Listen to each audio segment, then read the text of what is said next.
Welcome back. After the bloody fallout of a drug deal in the city recently, where a Nigerian national was killed, the Tamil Nadu police have started a crackdown on African nationals living in the state.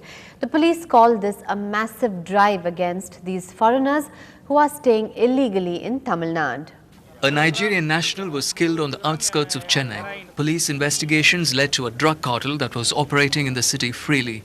Following an order from the headquarters, the state police swooped down on all African nationals living in the state illegally. 14 of them were arrested in Tirupur recently for staying in the country without a passport. Not willing to comment on record, the Additional Director General of Police of Tamil Nadu, K. Radhakrishnan, did say that he had issued strict instructions to all the district SPs to get hold of the Nigerians in their respective locality. Investigations revealed that these Nigerians had entered into the country on the pretext of exporting garments from the textile city. However, they could not substantiate their claim with any documents.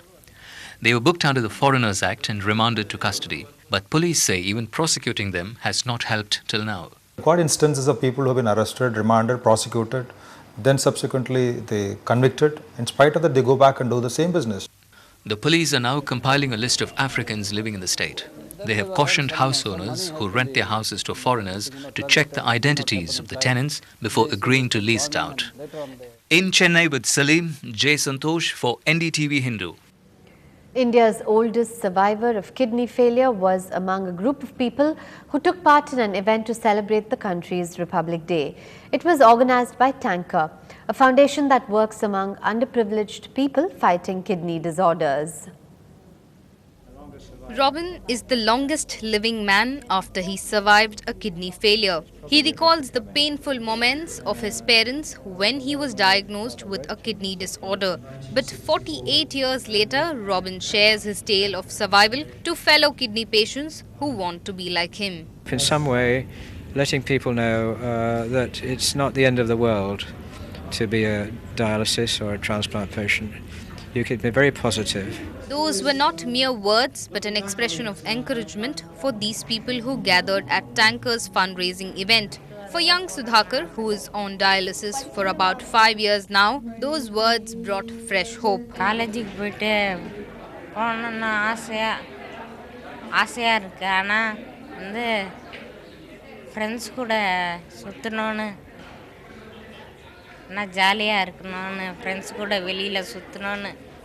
பசங்க கூட எல்லாம் சுத்தி விளையாடணும் இருக்கு cricket எல்லாம் விளையாடணும். Also, those who came to entertain the gathering had a message of hope to share. Netrodaya, a special band of visually and physically challenged musicians, gave out the message that disability was just a hurdle and not the end. Basically, I strongly believe our problems are not problems, real problems. We convert our problems into opportunity. And this Netrodaya music troupe, which is there to make people happy. The guests also witnessed the felicitation of 3 doctors who have dedicated their knowledge to cure patients or help them survive kidney disorders. With Bertala in Chennai, Minal Shah, Ndtv-Hindu. It was an emotional reunion for Chennai's Sushila. Her daughter, who she knew as Gomati, returned after nearly 3 decades as French-speaking Esther. They could not speak to each other properly, but the mother-daughter bond still held strong. One smiled while the other cried. Emotions ran high as the lost daughter met her mother and sister after 27 long years. Esther Collignon, born as Gomati to Sushila from Tiruvannamalai, had the biggest surprise of her life when she landed in Chennai as a tourist with no hope, only to be able to find and meet her mother and sister. First, I come in India only like a tourist. So, but I hope to find something also. Oh, maybe someone search after me, maybe I have a sister, maybe someone, or I don't know. It was all thanks to social activist Bhavanesh Diora, who helped them get together. But he also stumbled upon other staggering revelations.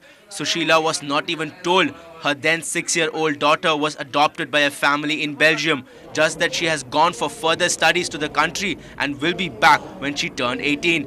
The pastor who was taking care of Esther and sent her to Belgium, branding her an orphan on paper, Sushila never signed the bonded papers that was required for adoption, and Esther's adopted parents have reportedly paid more than 60,000 euros for the adoption.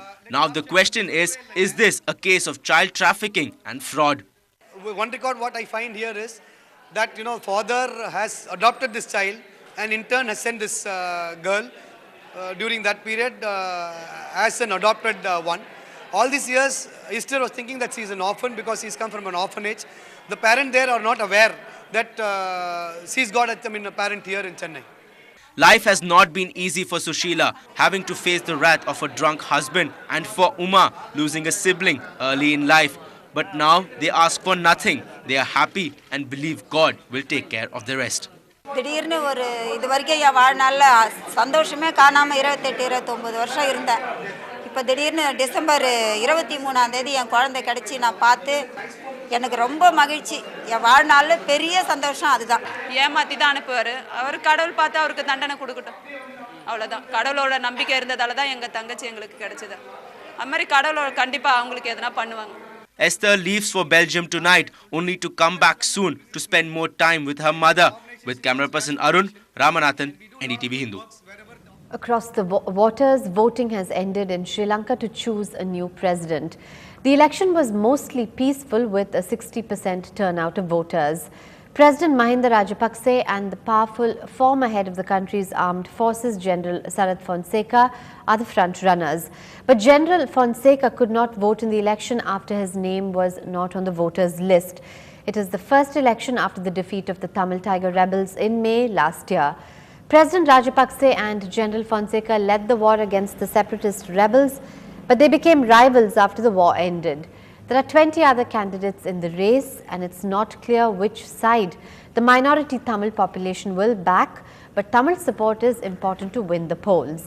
Counting of votes began at 8 p.m. Tuesday, and the first results are expected by midnight. Now, what are these tribals doing at IIT Madras? Stay tuned to find out.